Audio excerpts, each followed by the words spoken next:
Foire internationale du Kwilu, foire Dr Jacques Bati du 21 au 24 décembre 2022 à Madingokai sous le thème Entre tradition et modernité et sous le haut patronage de M. Anatole Colini Makosso, Premier ministre chef du gouvernement.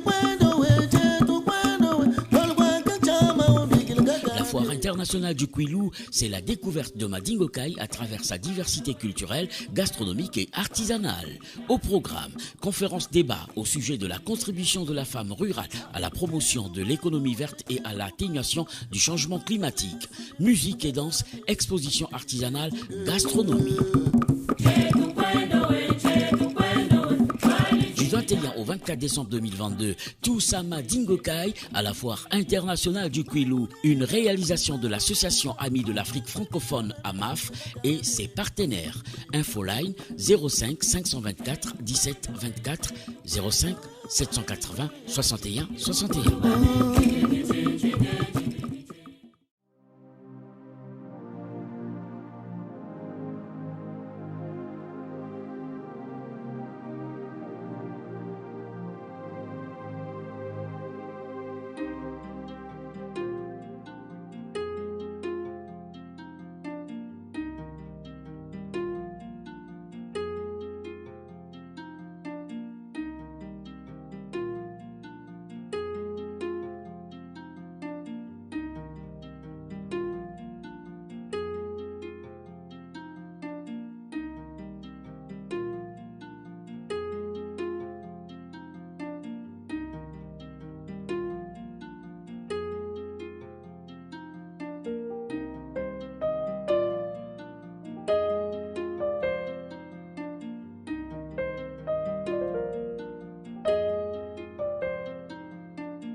tu ama kingdom gesa jana kusalija ngama kidam gesa ko cela tu m'as dit que nya avec cela nya avec toi moi 10 fois ya pour aider famille parce que t'as l'âge d'un jeune comme moi mon âge tu vois l'objectif c'est de débrouiller à nos moi qui moi sans fois couper sa maman que j'ai tout moi va lek et tout kanya avec dit la patron avec aider avec na awa c'est pas donner n'importe qui ba tu qui est-ce que ba que perspective ça et c'est ni yé ba ou mutke dixabet ba avec dixabet.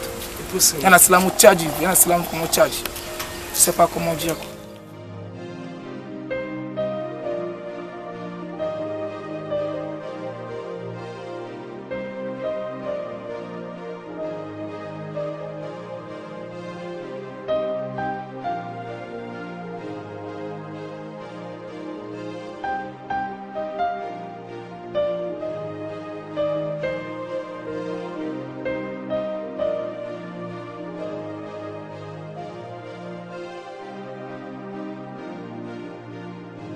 comme vous pouvez le constater, c'est vraiment un carnage.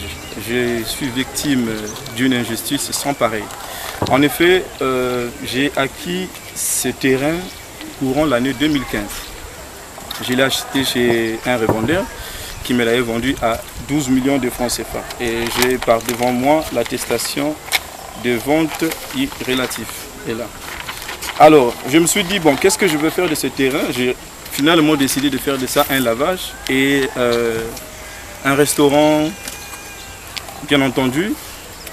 Tout cela dans le souci, bien entendu, de pouvoir apporter ma pierre à l'édifice.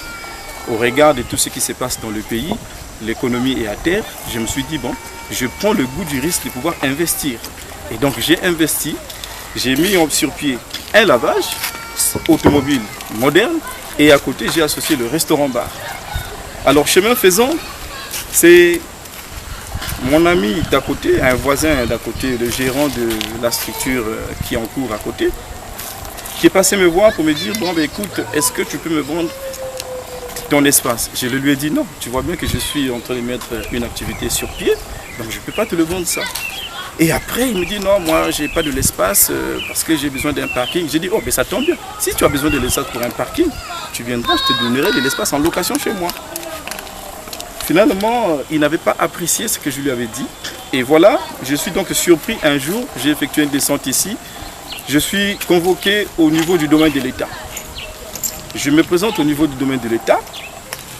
Alors, on me demande d'expliquer comment est-ce que je me suis retrouvé ici. J'ai expliqué. Alors, le directeur du domaine de l'État a instruit ses équipes pour venir faire le constat et de lui faire un rapport. À l'issue de ce rapport, il ressort que à peine 400 mètres carrés qui revient à l'État. Alors lui, il s'est dit, bon, tu es un jeune Congolais, tu as 600 mètres carrés, bien entendu. Ce que je veux faire, je vais donc mettre à ta disposition une autorisation provisoire d'occuper, mais entre-temps, tu payeras de l'argent au niveau du trésor public. Alors, j'ai par devant moi ici la déclaration de recettes que j'ai payée au niveau du trésor public et l'autorisation provisoire d'occuper. Et j'ai donc lancé l'activité, mais ça ne s'arrête pas là. C'est le même gars encore qui va donc au niveau de la mairie centrale pour vouloir, bien entendu, dans la mauvaise foi de vouloir embobiner les autorités municipales, qui est à leur tour m'ont encore adressé un courrier lors des déguerpires. Alors j'ai pris le soin d'aller voir l'ancien maire qui était là, M. Jean-François Kandou, qui lui, à son tour, m'a dit, non, écoute petit, je n'avais pas la maîtrise de la situation, mais va travailler. Mais chose curieuse, lorsque il y a eu passation de services, 2 mois plus tard, je vais dire, avec Madame le maire entrant, la pauvre, qui ne maîtrise pas le dossier également, elle a signé un document que j'ai même qualifié qu'on a dû certainement arracher sa signature parce qu'elle n'avait pas la maîtrise du dossier également. Et donc, je reçois un coup de fil du secrétaire général de la mairie. Je me présente à son bureau. Il me pose la question, on m'a laissé entendre que tu as occupé le domaine public. Je lui ai dit non, il ne s'agit pas de ça. Je lui ai expliqué le fait, comment est-ce que je me suis retrouvé ici. À la fin de notre concertation, il me tend un courrier pour me dire, voici, on m'a demandé de te le remettre. Et quand je vois le courrier, ordre de déguerpir. Alors je me suis dit, bon, je dois rencontrer Madame le maire. Ce qui fut fait. Madame le maire, c'est une dame de cœur. Tout de suite, elle avait compati. Il dit, non, mais j'ai signé sans pourtant avoir la maîtrise du dossier. Et je pense que je dois convoquer tout le monde et je vais déployer, je vais demander une descente sur le terrain. Ce qui fut fait. Elle était empêchée. Nous sommes arrivés ici, le secrétaire général, le maire de Ngoyo, le deuxième sec, nous étions tous ici.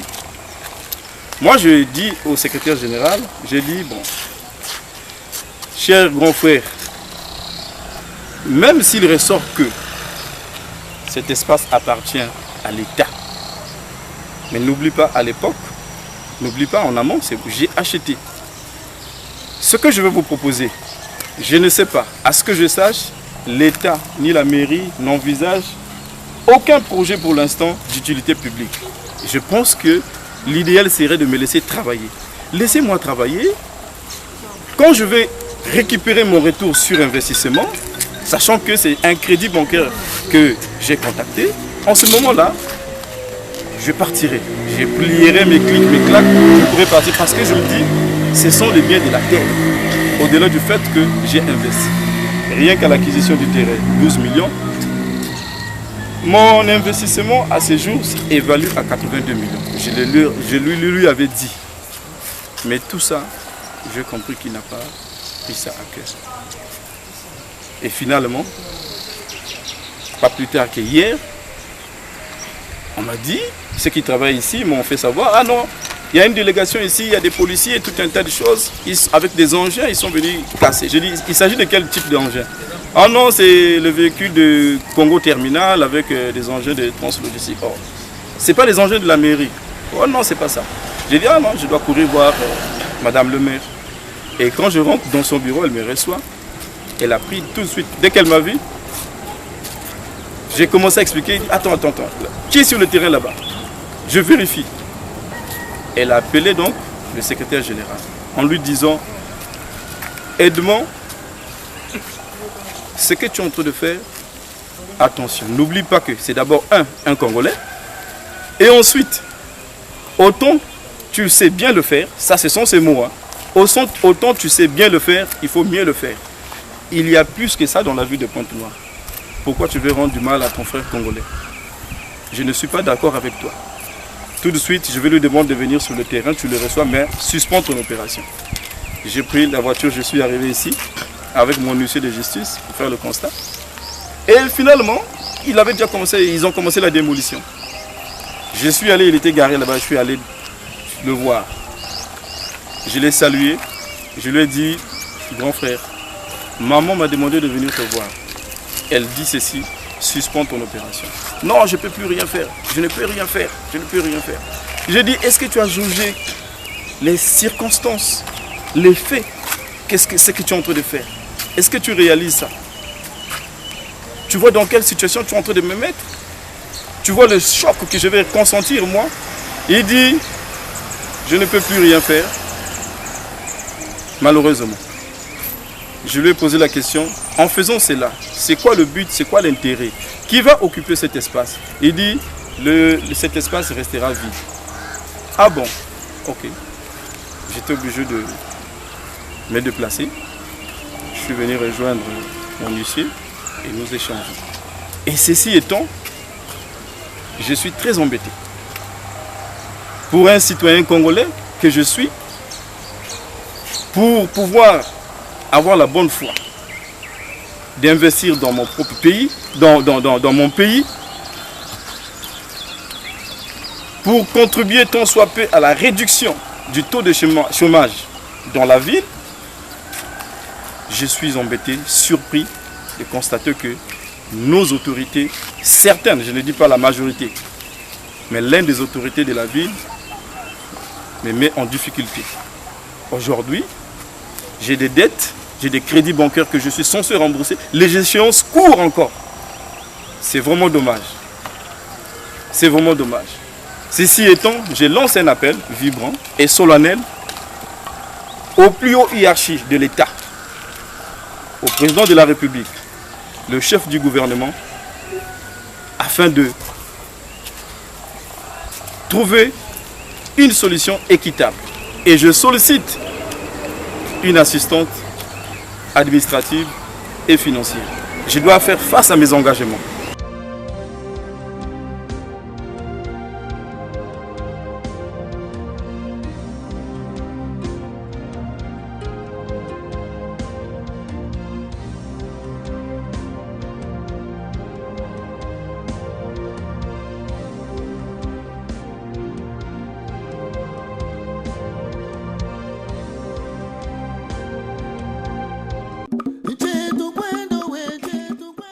Foire internationale du Kouilou, foire Dr Jacques Bati du 21 au 24 décembre 2022 à Madingokai sous le thème Entre tradition et modernité et sous le haut patronage de M. Anatole Collinet Makosso, Premier ministre chef du gouvernement.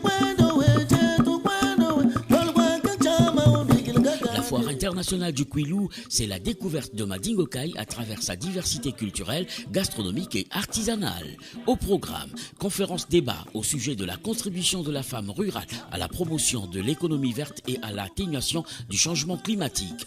Musique et danse, exposition artisanale, gastronomie. Du 21 au 24 décembre 2022, tous à Madingokai à la foire internationale du Kouilou, une réalisation de l'association Amis de l'Afrique francophone AMAF et ses partenaires. Infoline 05 524 17 24 05 780 61 61.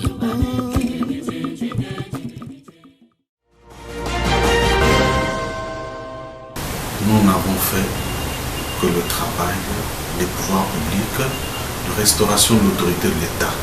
La parcelle dont il se prévaut est dans l'emprise des berges des rivières. Et vous le savez que la loi foncière en vigueur dans notre pays dispose de ce que de part et d'autre de chaque cours d'eau, l'on doit observer 25 mètres de domaine public. Or, lui, il occupait 15 mètres dans les 25 mètres du domaine public. L'on pouvait fermer les yeux en considérant que c'est une occupation précaire et qu'il pouvait partir d'un moment à l'autre. Mais l'activité qu'il était en train de mener était une activité en contradiction avec le voisinage. C'est-à-dire qu'il y a une usine de traitement d'eau minérale qui est installée là et qui emploie beaucoup de Congolais. Et lui, il faisait une activité de lavage de véhicules, de vidange, et qu'il déversait dans le cours d'eau. Ce qui pouvait contaminer la nappe phréatique. Imaginez-vous que les Congolais, au niveau de Pointe-Noire, puissent acheter une eau minérale qui est déjà contaminée au niveau de la nappe phréatique. Il n'est pas normal. La responsabilité des pouvoirs publics au niveau de Pointe-Noire serait engagée, même au niveau national. Que nous soyons amenés à favoriser l'empoisonnement de la population. Nous avions pris nos responsabilités, nous lui avons demandé plus d'un mois durant de partir de là et d'aller trouver un autre endroit. Nous nous sommes portés garant de lui garantir, de lui donner la possibilité de s'installer à cet endroit sous notre protection, ce qu'il a rejeté. Il a préféré aller porter plainte, mais il n'a aucun titre foncier. Il n'a aucun permis d'occuper, il n'a aucune autorisation de construire, délivrée en bonne et due forme par les autorités de l'État. Je ne vois pas sur la base de quoi il peut se prévaloir d'être propriétaire d'un terrain acquis légalement. Où est la légalité? La loi nous dit que le domaine public est insaisissable, incessible, imprescriptible et inaliénable. Comment pensez-vous qu'une autorité digne de ce nom puisse délivrer des documents d'appontage et des titres d'occupation précaires ou pérennes sur un domaine public dont il sait que c'est inaliénable, c'est incessible, c'est insaisissable, c'est imprescriptible? Ce n'est pas possible. Le domaine public est protégé par la loi fondamentale de notre pays. La Constitution protège le domaine public. Et comment voulez-vous que les autorités que nous sommes à la tête de la ville puissions accepter que de tels désordres puissent avoir lieu dans notre pays? Non. Nous avions pris nos responsabilités, nous avions libéré le domaine public pour qu'il n'aille pas se prévaloir ici et là. Et ce travail va continuer. Il n'y a pas que lui. Il n'y a pas que lui qui occupe les berges de cette rivière. C'est pour cela qu'à ce niveau-là, pour être précis, c'est à l'entrée du quartier Ponton-Plage à Ngoyo. Il y a un pont qui venait d'être construit et non loin de là, il y a une usine de traitement d'eau. Donc vous pourriez voir qu'autour de là, il y avait souvent des inondations. Il y a des inondations jusqu'à aujourd'hui parce que beaucoup de citoyens ont occupé les lits des rivières et l'eau ne peut plus couler normalement jusqu'à tomber dans l'océan. Dans la Loya d'abord et puis dans l'océan. Alors nous pensons que en notre qualité de gestionnaire de la ville, nous étions en droit d'aller réaliser ce déguerpissement et puis appeler ce citoyen, puisque c'est un citoyen de Pamplona, à trouver un autre endroit et à revenir nous voir pour que nous puissions lui autoriser d'aller installer son lavage de voitures dans la ville. On n'a pas de problème d'individu, nous avons un problème de faire respecter l'autorité de l'État. C'est tout. Foire internationale du Kwilu, foire Dr Jacques Bati du 21 au 24 décembre 2022 à Madingokai sous le thème Entre tradition et modernité et sous le haut patronage de M. Anatole Collinet Makosso, Premier ministre chef du gouvernement. La foire internationale du Kwilu, c'est la découverte de Madingokai à travers sa diversité culturelle, gastronomique et artisanale. Au programme, conférence débat au sujet de la contribution de la femme rurale à la promotion de l'économie verte et à l'atténuation du changement climatique. Musique et danse, exposition artisanale, gastronomie. Du 21 au 24 décembre 2022, tous à Madingokai à la foire internationale du Kwilu, une réalisation de l'association Amis de l'Afrique francophone AMAF et ses partenaires. Infoline 05 524 17 24 05 780 61 61.